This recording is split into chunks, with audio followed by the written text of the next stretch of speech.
갈라디아서 1장. 나 바울과 이곳에 있는 믿음의 동료들은 갈라디아에 있는 여러 교회에 문안합니다.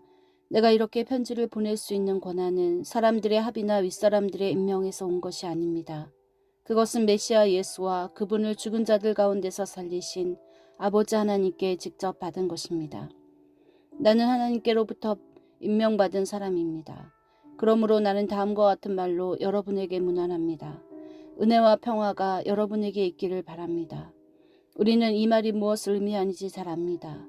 예수 그리스도께서 우리 죄를 대속하기 위해 자기 몸을 제물로 바치시고 우리가 사는 이 악한 세상에서 우리를 건져주셨기 때문입니다. 우리 모두가 이 구원을 경험하는 것, 그것이 바로 하나님의 계획입니다. 하나님께 영광이 영원무궁토록 있기를 바랍니다. 참으로 그렇게 되기를. 나는 여러분의 변덕이 믿기지 않습니다. 그리스도의 은혜로 여러분을 불러주신 그분을 그렇게도 쉽게 배반하고 다른 메시지를 받아들이다니요. 여러분도 알다시피 그것은 사소한 차이 정도가 아닙니다. 그것은 완전히 다른 메시지, 이질적인 메시지라고 할 수도 없는 것, 하나님에 관한 거짓말이기 때문입니다. 이처럼 여러분 사이에서 동요를 일으키는 자들이 그리스도의 메시지를 왜곡하고 있습니다. 단도직입적으로 말하겠습니다. 우리 가운데 어떤 사람이 심지어 하늘에서 온 천사일지라도 우리가 처음 전한 메시지와 다른 것을 전한다면 그는 저주를 받아 마땅합니다. 전에 말씀드렸고 이제 다시 말씀드리지만 아무리 유명하고 자격이 대단한 사람이라도 여러분이 처음 받은 메시지와 다른 것을 전하는 사람이 있다면 그는 저주를 받아 마땅합니다. 내가 이처럼 강경하게 말하는 것이 사람들을 조정하려는 것이겠습니까? 혹은 하나님의 환심을 사려는 것이겠습니까? 아니면 대중의 박수를 얻으려는 것이겠습니까? 대중의 인기를 얻는 것이 나의 목표라면 나는 그리스도의 종이 되려고 애쓰지 않을 것입니다. 이것을 알아야 합니다. 친구 여러분, 아주 단호하게 말씀드립니다. 내가 여러분에게 전한 이 위대한 메시지는 그저 인간의 낙관론이 아닙니다. 그것은 내가 전통으로 물려받은 것도 아니고 어떤 학파로부터 배운 것도 아닙니다. 나는 그것을 하나님께로부터 직접 받았습니다. 나는 그 메시지를 예수 그리스도께로부터 직접 받았습니다. 여러분은 내가 전에 유대인의 방식대로 살 때 어떻게 행동했었는지 이야기를 들었을 것입니다. 그 당시 나는 하나님의 교회를 박해하는 일에 전력을 다했습니다. 나는 하나님의 교회를 철저히 파괴하려고 했습니다. 내 조상의 전통을 지키는 일에 어찌나 열성을 다했던지 그 면에서 나는 내 동료들보다 훨씬 앞서 있었습니다. 그러나 그때에도 하나님은 나를 향한 계획을 가지고 계셨습니다. 내가 아직 모태에 있을 때 그분은 너그럽게도 나를 택하시고 불러주셨습니다. 그분은 내게 개입하시고 자기 아들을 나타내 보이셔서 나로 하여금 기쁜 마음으로 그 아들을 이방인들에게 알리게 하셨습니다. 나는 부르심을 받자마자 내 주위의 누구와도 상의치 않고 나보다 먼저 사도가 된 사람들과 의논하러 예루살렘으로 올라가지도 않고 곧장 아라비아로 갔습니다. 그리고 얼마 후 다마스쿠스로 되돌아갔고 3년 후에 베드로와 함께 내가 전하는 이야기를 서로 비교해 보려고 예루살렘으로 올라갔습니다. 내가 예루살렘에 머문 기간은 고작 보름 정도였으나 거기서 지낸 시간은 정말 대단했습니다. 나는 우리 주님의 동생 야고보만 만났을 뿐 다른 사도들은 구경도 못했습니다. 내가 여러분에게 하는 이 말은 절대로 거짓말이 아닙니다. 그 후에는 나는 시리아와 길리기아에서 사역을 시작했습니다. 그렇게 시간을 보내며 활동한 뒤에도 나는 유대에 있는 그리스도의 교회들의 얼굴이 알려지지 않았습니다. 그저 전에 우리를 박해하던 사람이 이제는 자기가 없애버리려던 그 메시지를 전하고 있다는 소문만 떠돌 뿐이었습니다. 그들이 나에 대해 보인 반응은 나로 인해 하나님을 알아보고 그분을 경배한 것이었습니다. 2장. 첫 번째 방문이 있고 14년이 지나서 바나바와 나는 디도를 데리고 예루살렘으로 올라갔습니다. 내가 예루살렘으로 간 것은 내가 계시받은 것을 그들에게 분명히 설명하기 위해서였습니다. 그때 나는 이방인들에게 무엇을 전했는지 그들에게 정확하게 설명했고 교회에서 존경받는 지도자들에게도 따로 설명했습니다. 그것은 우리의 일이 유대인과 이방인 사이의 관계 문제로 인해 오명을 얻게 되거나 공공연한 쟁점이 되는 것을 막기 위해서였습니다. 그러지 않으면 자칫 여러 해에 걸쳐 이루어진 나의 활동이 훼손되고 현재 진행되고 있는 나의 사역이 위험에 처할 수도 있었기 때문입니다. 유대인이 아닌 디도가 할례를 강요받지 않았다는 사실에 유념하십시오. 우리가 협의하고 있는 중에 그리스도인인 척하는 첩자들이 침투한 일이 있었습니다. 그들은 참된 그리스도인들이 어떤 자유를 누리는지 엿보려고 슬그머니 끼어든 자들이었습니다. 그들의 저희는 우리를 꿰어 자신들의 종으로 삼으려는 것이었습니다. 그러나 우리는 그들을 거들떠보지도 않았습니다. 여러분을 위해 메시지의 진리를 지키기로 결심했기 때문이었습니다. 교회 안에서 중요 인사로 여겨지는 사람들이 어떤 평판을 받든 나는 아무 관심이 없습니다. 하나님은 사람의 겉모습에 감동하지 않으시며 나 또한 그러합니다. 그 지도자들은 내가 줄곧 전한 메시지에 어떤 것도 덧붙이지 못했습니다. 하나님께서 베드로가 유대인들에게 전한 것과 똑같은 메시지를 내게 맡겨주셔서 이방인들에게 전하게 하셨다는 사실이 조만간 드러났습니다. 교회의 기둥인 야고보와 베드로와 요한은 하나님께서 나를 부르셨음을 알고서 나와 바나바에게 손을 내밀어 악수하고 우리에게는 이방인들을 상대로 하는 사역을 맡기고 자신들은 계속해서 유대인들에게 나아가기로 했습니다. 그들이 우리에게 한 가지 당부한 것은 가난한 사람들을 기억해달라는 것이었습니다. 그것은 내가 이미 열심히 하고 있었던 일이었습니다. 그 후에 베드로가 안디옥에 왔을 때 나는 그와 정면으로 맞선 적이 있습니다. 그가 분명하게 잘못한 것이 있었기 때문입니다. 이야기는 이렇습니다.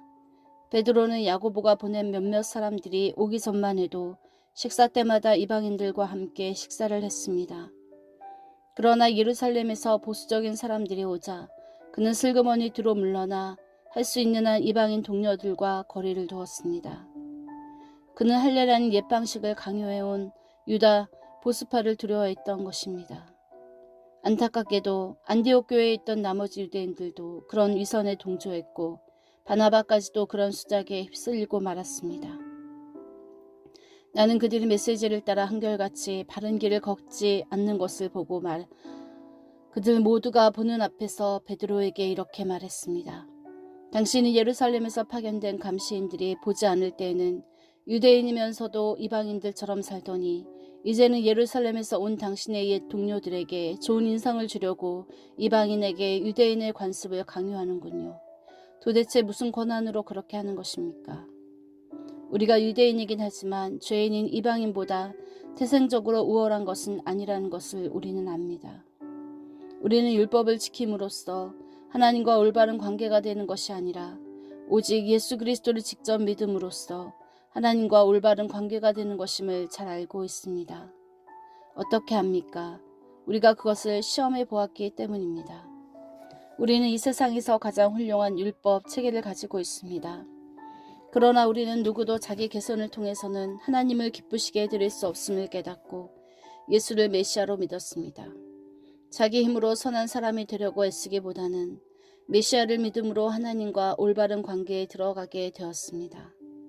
혹시 우리가 아직 완전한 사람이 아니라는 것을 눈치챘습니까? 나처럼 그리스도를 통해 하나님과 바른 관계를 맺으려는 사람들이 덕을 완전히 갖추지 못했다는 이유로 그리스도는 죄의 방조자임에 틀림없다고 비난하시렵니까? 그런 비난은 섣부른 것입니다.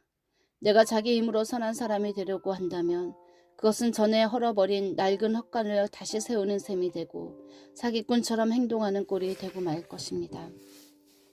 실제로 일어난 일을 말하자면 이렇습니다. 나는 율법을 지키려고 애쓰고 하나님을 기쁘시게 해드리려고 고심했지만 뜻대로 되지 않았습니다. 그래서 나는 율법의 사람이 되기를 포기했습니다. 그것은 하나님의 사람이 되기 위해서였습니다. 그리스도의 삶이 내게 방법을 일러주었고 그렇게 살도록 해주었습니다. 나는 그리스도와 나를 완전히 동일시했습니다.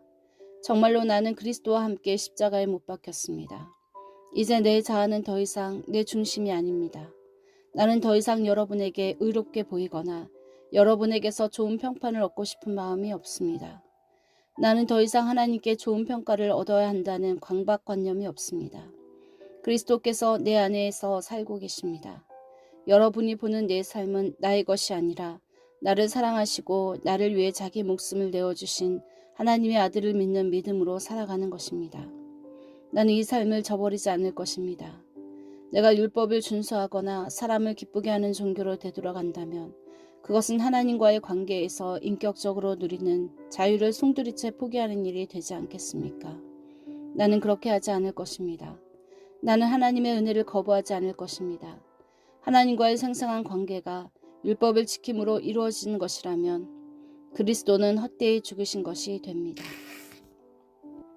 3장. 정신나간 갈라디아 사람들이여, 누가 여러분을 홀렸습니까? 여러분 분별력을 잃었습니까? 십자가에 달리신 예수를 삶의 중심에 놓지 않고 있음이 분명하니 여러분은 제정신이 아닌 것이 틀림없습니다. 십자가에 달리신 그분의 모습이 여러분의 눈에 선할 텐데 어찌 그럴 수 있습니까? 여러분에게 한 가지 묻겠습니다. 여러분의 새 삶이 어떻게 시작되었습니까? 하나님을 기쁘시게 해드리기 위해 죽도록 노력함으로써 시작되었습니까? 아니면 여러분이 받은 하나님의 메시지에 응답함으로써 시작되었습니까? 여러분은 이 어리석은 짓을 계속하시렵니까? 정신나간 사람만이 하나님께서 시작하신 일을 자기 힘으로 성취할 수 있다고 생각합니다.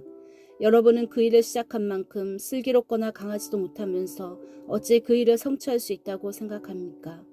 여러분이 그토록 고통스러운 학습 과정을 거친 것이 다 허사였다는 말입니까? 아직 완전히 허사가 되어버린 것은 아닙니다만 계속 이런 식이라면 분명 허사가 되고 말 것입니다. 대답해 보십시오. 하나님께서 여러분에게 자신의 임재, 곧 성령을 아낌없이 주셔서 여러분 스스로는 결코 할 수 없는 일을 하게 하신 것이 여러분의 부단한 도덕적인 열심 때문입니까? 아니면 여러분 안에서 그 모든 일을 행하시는 그분을 믿어서입니까? 이 모든 일이 여러분에게서 일어난 것은 아브라함의 경우와 같지 않습니까? 그는 하나님을 믿었고 그 믿음의 행위가 하나님과 올바른 관계를 유지하는 삶으로 변화된 것입니다. 율법을 신뢰하는 사람들이 아니라 그리스도를 신뢰하는 사람들이야말로 아브라함처럼 믿음의 자녀인 것이 분명하지 않습니까? 또한 성경에는 하나님께서 이방인과도 믿음에 근거하여 올바른 관계를 맺으실 것이라는 사실이 이미 기록되어 있습니다. 성경은 아브라함에게 모든 민족이 내 안에서 복을 받을 것이다 라고 약속하면서 그 사실을 미리 내다보았습니다. 그러므로 이제 믿음으로 사는 이들은 믿음으로 살았던 아브라함과 함께 복을 받습니다. 이것은 결코 새로운 가르침이 아닙니다. 그리고 이것은 하나님을 의지하지 않고 스스로의 힘으로 살려고 하는 사람은 누구든지 실패할 수 없음을 의미합니다. 성경은 이렇게 뒷받침합니다. 율법책에 기록된 모든 조항 가운데 하나라도 행하지 않는 자는 심한 저주를 받게 된다. 그 같은 도덕적 요구 조항을 온전히 지킬 수 없다는 것은 분명합니다. 그러므로 그런 식으로는 누구도 하나님과 바른 관계를 유지할 수 없습니다. 하나님과 바른 관계를 맺고 사는 사람은 하나님께서 마련해 주시는 일을 받아들임으로써 그런 삶을 살아갑니다. 하나님을 위해 무언가를 하는 것과 하나님이 해주시는 일 속으로 들어가는 것은 분명히 다릅니다. 예언자 하박국이 옳았습니다. 하나님을 믿는 사람은 하나님께서 바로잡아 주신다. 그것만이 참된 삶이다. 율법 준수는 믿음으로 사는 삶으로 자연스럽게 나아가기는커녕 더 많은 율법 준수로 이어지게 마련입니다. 그것은 성경에 기록되어 있는 사실이기도 합니다. 이와 같은 일을 하는 사람은 그 일로 살 것이다. 그리스도께서는 실패할 수밖에 없는 저주받은 우리 삶을 온전히 자기 것으로 삼으심으로 그 삶에서 우리를 건져주셨습니다. 여러분은 나무에 달린 자는 모두 저주를 받는 자다 라는 성경 말씀을 기억하실 것입니다. 예수께서 십자가에 못 박히실 때 바로 그런 일이 일어났습니다. 그분은 저주를 받은 자가 되셨고 동시에 그 저주를 푸셨습니다. 그 일로 모든 장애물이 사라져 이제 우리는 아브라함의 복이 지금도 계속되고 있으며 그 복이 이방인들에게도 유효하다는 사실을 알게 되었습니다. 우리는 너나 할 것 없이 믿음으로 아브라함이 받았던 것과 똑같은 방식으로 하나님의 생명, 곧 성령을 받을 수 있게 되었습니다. 친구 여러분, 내가 말씀드리는 자유의 삶에 대해 일상생활로부터 한 가지 예를 들어보겠습니다. 어떤 사람이 유언장을 법 절차에 따라 작성해 놓으면 아무도 그것을 무효로 하거나 거기에 무언가를 덧붙일 수 없습니다. 이제 약속이 아브라함과 그 후손에게 주어졌습니다. 여러분도 알다시피 성경은 마치 일반인 모두를 가리키는 것처럼 후손들에게 라고 말하지 않고 법률 문서에서 쓰는 신중한 용어로 내 후손에게 라고 말합니다. 여기서 후손을 뜻하는 명사는 단수로 쓰였습니다. 그 후손은 다름 아닌 그리스도를 가리킵니다. 내가 말하려는 것은 이것입니다. 하나님께서 일찍이 적법하게 확정하신 유언을 430년 후에 덧붙여진 부록이 그 유언의 약속을 무효로 하여 파기할 수 없습니다. 절대로 그럴 수 없습니다. 부록에 명시된 계명들과 규정들은 유언에 약속된 유산과는 아무 관계가 없습니다. 그렇다면 율법, 곧 부록의 취지는 무엇일까요? 율법은 아브라함에게 주신 처음 약속에 덧붙여진 것으로 사려 깊은 배려였습니다.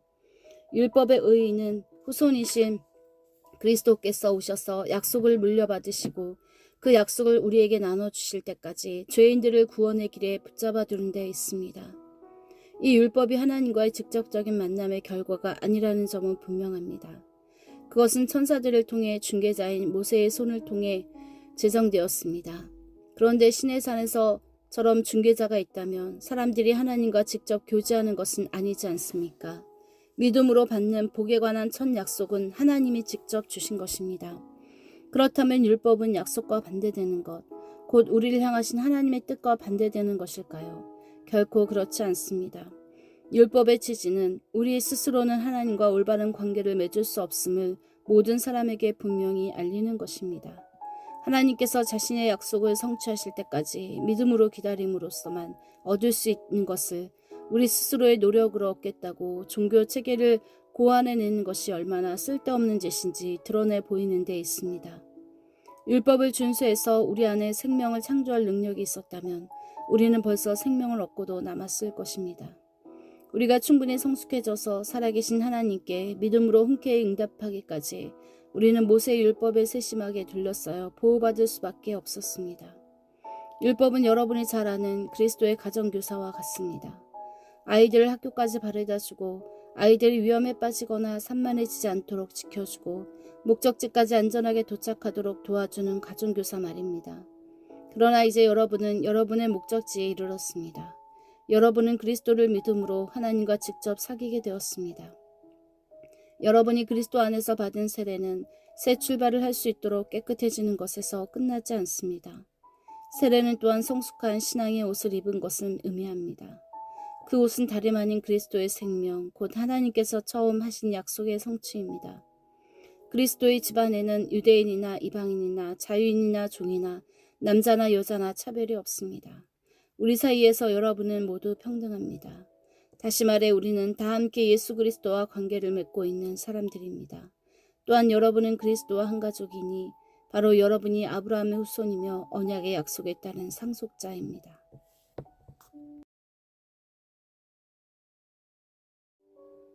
4장. 이 말이 무슨 뜻인지 말씀드리겠습니다. 상속자가 미성년일 때는 종보다 나을 것이 없습니다. 그는 법적으로는 모든 유산의 주인이지만 아버지가 정해놓은 자유의 때까지는 가정교사나 유산관리인의 지배를 받아야 합니다. 우리도 마찬가지입니다. 우리도 어릴 때에는 유치한 교훈, 이 세상의 가정교사와 유산관리인에 둘러싸여 종처럼 명령을 받았습니다. 스스로 행동을 결정할 권한이 없었습니다. 그러나 정하신 때가 찾아 아버지 하나님은 자기 아들을 보내셔서 우리와 마찬가지로 여자에게서 태어나게 하시고 율법의 제약을 받게 하셨습니다. 그것은 율법에 사로잡힌 우리와 같은 사람들을 건지시기 위해서였습니다. 그 결과로 우리는 자유인이 되어 정당한 상속자의 권리를 누릴 수 있게 되었습니다.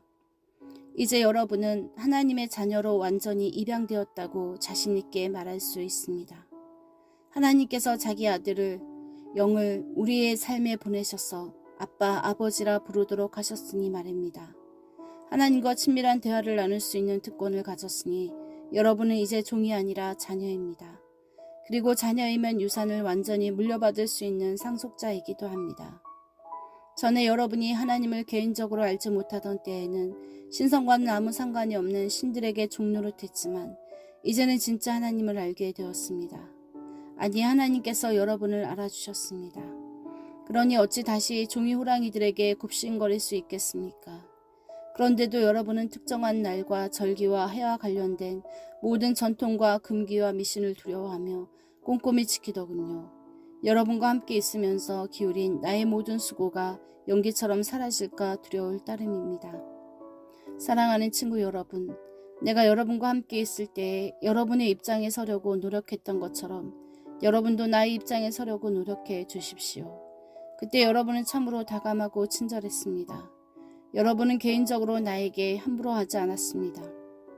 여러분도 잘 알다시피 내가 여러분에게 메시지를 전하게 된 것은 내 육체가 병들었기 때문이었습니다. 육체가 병들어 여행을 계속할 수 없게 되었고 나는 여행을 멈추고 여러분과 함께 있지 않으면 안 되었습니다. 내가 여러분에게 메시지를 전하게 된 것은 바로 그 때문입니다. 아픈 손님을 맞이하는 것만큼 골치 아픈 일도 없을 것입니다. 그런데도 여러분은 하나님의 천사를 대하듯 나를 대했습니다. 여러분은 마치 예수께서 친히 여러분을 방문하시기라도 한 것처럼 나를 대하면서 예수를 대하듯 했습니다. 그런데 여러분은 그런 사실을 까마득히 잊었습니까? 그 당시 여러분이 느꼈던 그 만족은 다 어떻게 된 것입니까? 그때 여러분 가운데는 할 수만 있다면 내게 자기 눈을 빼주려고 한 일도 있었습니다. 그 정도로 나를 생각한 여러분이었습니다. 그런데 이제는 내가 여러분에게 진리를 말했다고 해서 갑자기 여러분의 원수가 되었다는 말입니까? 도무지 믿기지 않습니다. 저 이단 교사들이 여러분에게 장광설을 늘어놓으면서 아첨을 떨고 있지만 그들은 더러운 동기에서 그렇게 하는 것입니다. 자유의 세계를 보지 못하도록 여러분의 눈을 가려서 자신들을 중요 인물로 돋보이게 하고 여러분으로 하여금 자신들에게서 승인과 지도를 구하게 하려는 것입니다. 선을 열심히 행하는 것은 내가 여러분과 함께 있을 때뿐만 아니라 언제든지 좋은 일입니다. 내가 여러분과 함께 있을 때에는 나라는 사람과 내가 전한 메시지에 관심을 기울이더니 이제는 내가 여러분을 떠났다고 관심을 기울이지 않는 것인가요? 여러분은 내가 얼마나 절절한 심정인지 아십니까? 이 심정은 그리스도의 생명이 여러분의 삶 속에서 드러날 때까지 계속 이어질 것입니다. 나는 지금 상고를 겪는 어머니와 같은 심정입니다. 여러분과 함께 있다면 좋겠습니다. 그렇다면 이렇게 좌절감에서 터져나온 냉담한 편지 형식의 글을 보내지 않아도 되었을 테니까요. 율법에 흠뻑 빠진 여러분, 내게 말해 보십시오. 여러분이 율법을 자세히 살펴보았습니까? 기억하겠지만 아브라함에게는 두 아들이 있었습니다. 하나는 여종의 아들이고 다른 하나는 자유인 여인의 아들입니다. 여종의 아들은 인간적인 묵힌 아래 태어났고 자유인 여인의 아들은 하나님의 약속으로 태어났습니다. 이것은 지금 우리가 다루고 있는 주제를 잘 설명해 줍니다. 그 두 출생 방식은 하나님과의 관계를 맺는 두 가지 방식을 가리킵니다. 그중 하나는 아라비아의 시내산에서 생겨난 방식입니다. 그것은 지금도 예루살렘에서 계속되고 있는 것과 일치하는 삶, 곧 끊임없이 종을 만들어내는 종의 삶입니다. 바로 하갈의 방식입니다. 반면에 우리 눈에 보이지 않는 예루살렘, 곧 자유로운 예루살렘이 있는데 그 예루살렘이 바로 우리의 어머니입니다.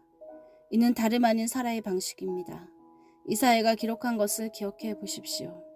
즐거워하여라 아이를 낳지 못하는 여인아, 환성을 올려라 상고를 겪어보지 못한 여인아. 아이를 낳지 못하던 여인의 자녀가 선택받은 여인의 자녀보다 훨씬 많기 때문이다. 친구 여러분, 여러분이 이삭과 같은 약속의 자녀라는 것이 분명하지 않습니까? 하갈과 사라의 시대에는 부정한 묵인 아래 태어난 아이 이스마엘이 신실한 약속으로 성령의 능력으로 태어난 아이 이삭을 괴롭혔습니다. 여러분이 지금 예루살렘 출신의 이단자들에게 괴롭힘을 받는 것은 바로 그런 일의 되풀이라는 점이 분명하지 않습니까? 우리가 어찌해야 하는지 성경은 이렇게 말하고 있습니다. 여종과 그 아들을 내쫓아라. 종의 아들은 자유인 아들과 함께 상속을 받을 수 없기 때문이다. 그렇다면 분명하지 않습니까? 우리는 여종의 자녀가 아니라 자유인 여인의 자녀입니다. 5장. 그리스도께서 우리를 해방시켜 자유로운 삶을 살게 해주셨습니다. 그러니 굳게 서십시오. 그 누구도 다시 여러분에게 종의 멍에를 씌우지 못하게 하십시오. 나는 단호하게 말씀드립니다. 여러분 가운데 누군가가 할례를 받고 여타 율법체계에 굴복하는 순간 그리스도께서 애써 쟁취하신 자유라는 선물은 사라지고 맙니다. 거듭해서 경고합니다. 할례의 방식을 받아들이는 사람은 그리스도 안에서 이루어지는 자유로운 삶의 유익을 율법이라는 종의 삶의 의무로 바꾸는 자입니다. 나는 여러분이 의도한 것이라고는 생각하지 않지만 그런 일이 실제로 일어나고 있습니다. 여러분의 종교 활동에 기대어 살려고 하는 순간 여러분은 그리스도에게서 떨어져 나간 것이며 은혜에서 떨어져 나간 것입니다. 그러나 우리는 성경과의 만족스러운 사귐을 애타게 기다리고 있습니다. 그리스도 안에서는 종교적 의무를 성실히 준수하거나 무시하거나 아무 차이가 없기 때문입니다. 중요한 것은 그보다 훨씬 내적인 것입니다. 그것은 다름 아닌 사랑으로 표현되는 믿음입니다. 여러분은 아주 잘 달리고 있었습니다. 그런데 누가 여러분의 길에 끼어들어 여러분을 참된 복종의 길에서 멀어지게 했습니다. 그러한 탈선은 애초에 여러분을 경주로 불러주신 분께로부터 온 것이 아닙니다. 이 말을 그저 한 귀로 듣고 흘려보내지 마십시오. 여러분도 알다시피 약간의 누룩이 순식간에 반죽 전체를 부풀어 오르게 합니다. 주님은 내 마음 깊은 곳에 여러분이 변절하지 않을 것이라는 확신을 주셨습니다. 그러나 누구든지 여러분을 흔드는 자는 하나님의 심판을 받게 될 것입니다. 내가 다마스쿠스 길에 들어서기 전에 그랬듯이 지금도 계속해서 할례의 방식을 전하고 있다는 소문은 터무니없는 것입니다. 만일 그렇다면 내가 지금도 박해를 받겠습니까? 내가 그 낡은 메시지를 전하면서 이따금 십자가를 언급한다면 아무도 기분 상하지 않을 것입니다. 그처럼 물에 물 탄 듯한 메시지는 아무도 상관하지 않습니다. 할례에 집착하여 여러분을 선동하는 자들은 아예 끝까지 가서 거세하는 편이 좋겠습니다. 하나님께서 여러분을 자유로운 삶으로 부르셨다는 것은 틀림없는 사실입니다. 그러나 여러분은 그 자유를 방탕한 삶을 위한 구실로 삼지 마십시오. 여러분의 자유를 망치지 마십시오. 오히려 여러분의 자유를 사랑 안에서 서로 섬기는 일에 사용하십시오. 그것이야말로 자유가 자라는 길입니다. 우리가 하나님 말씀에 대해 아는 모든 것을 한 문장으로 요약하면 내 자신을 사랑하듯이 다른 사람을 사랑하라는 것입니다. 이것이야말로 참된 자유의 행위입니다. 여러분이 서로 물어뜯고 핥히면 얼마 못 가서 서로가 파멸할 것이니 조심하십시오. 만일 그렇게 된다면 여러분의 값진 자유가 설 자리가 어디에 있겠습니까? 내가 드리는 조언은 이러합니다. 자유롭게 살되 하나님의 영이 이끌고 붙돋아 주시는 대로 사십시오. 그러면 여러분은 이기심이라는 욕망에 휘둘리지 않게 될 것입니다. 우리 안에는 죄스러운 이기심이 자리하고 있는데 그것은 자유로운 영혼을 거스리시는 겁니다. 자유로운 영은 이기심과 양립할 수 없습니다. 그 두 가지 생활 방식은 정반대입니다. 여러분은 그날 기분에 따라서 어떤 때는 이렇게 살고 어떤 때는 저렇게 살 수 없습니다. 성령이 이끄시는 삶을 선택하여 율법이 지배하는 변덕스러운 욕망의 삶에서 빠져나오십시오. 여러분이 항상 자기 마음대로 살려고 할 때 여러분의 삶이 어떻게 될지는 아주 분명합니다.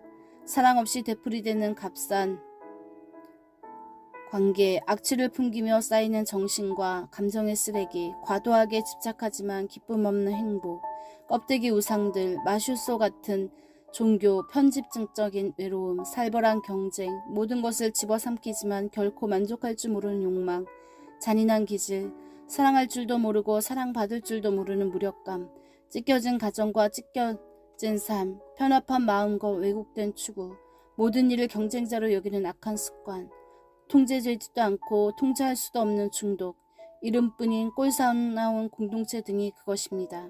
더 열거할 수도 있지만 그만하겠습니다.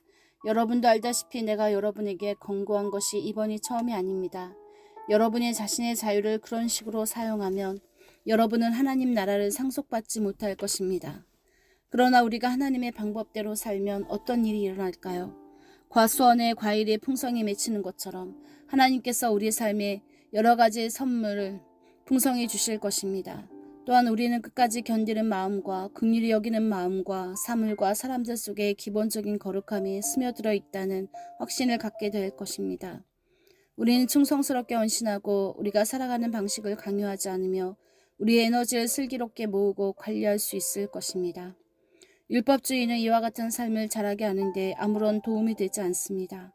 그저 방해만 될 뿐입니다.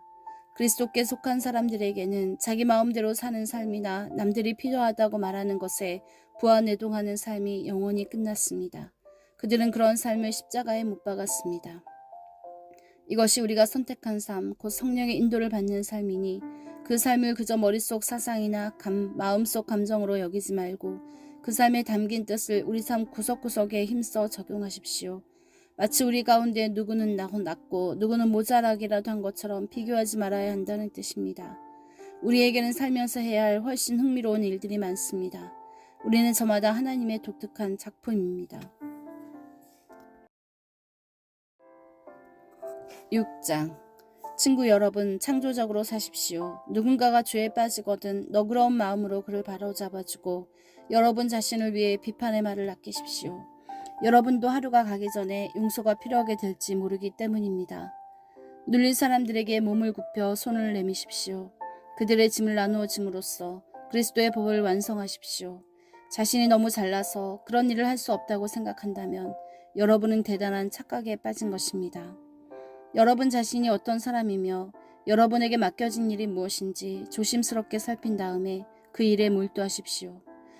우쭐대지 마십시오. 남과 비교하지 마십시오. 여러분은 저마다 창조적으로 최선의 삶을 살아야 할 책임이 있습니다. 여러분이 스스로 설 수 있을 만큼 성숙해진 것은 훈련을 받았기 때문인데 여러분은 여러분을 훈련시킨 사람들과 넉넉한 마음으로 삶을 공유해야 합니다. 여러분이 소유한 것이든 경험한 것이든 온갖 좋은 것을 함께 나누어야 합니다. 착각하지 마십시오. 어느 누구도 하나님을 속일 수 없습니다. 사람은 심은 대로 거두게 마련입니다.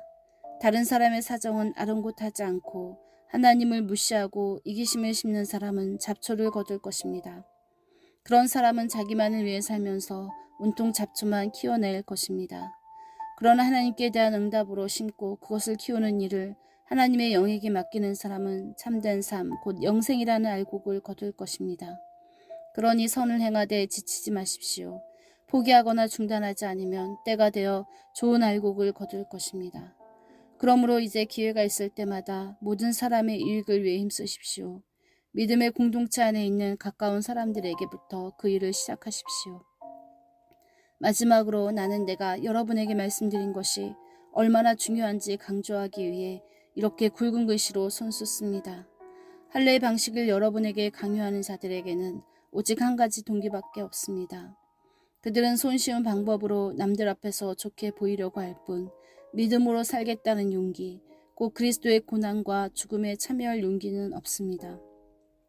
그들이 율법에 대해 하는 말은 모두 헛소리에 불과합니다. 정작 그들 자신은 율법을 지키지 않습니다. 그들은 율법을 준수할 때에도 지극히 자의적으로 취사 선택합니다. 그들이 여러분에게 할례를 받게 하려는 것은 여러분을 자기 편으로 끌어들여 자신들의 성공을 자랑하려는 것입니다. 비열한 행동이 아닐 수 없습니다.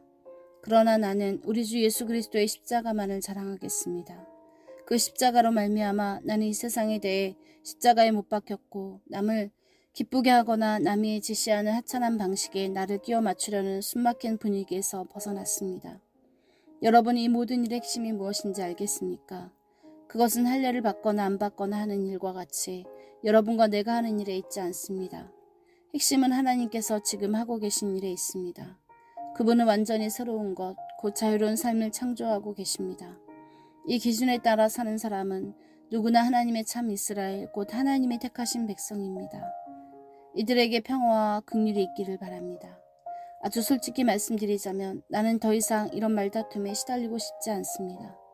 내게는 해야 할 훨씬 중요한 일이 있습니다. 이 믿음으로 진지하게 사는 것입니다. 내 몸에는 예수를 섬기다가 얻은 상처 자국이 있습니다.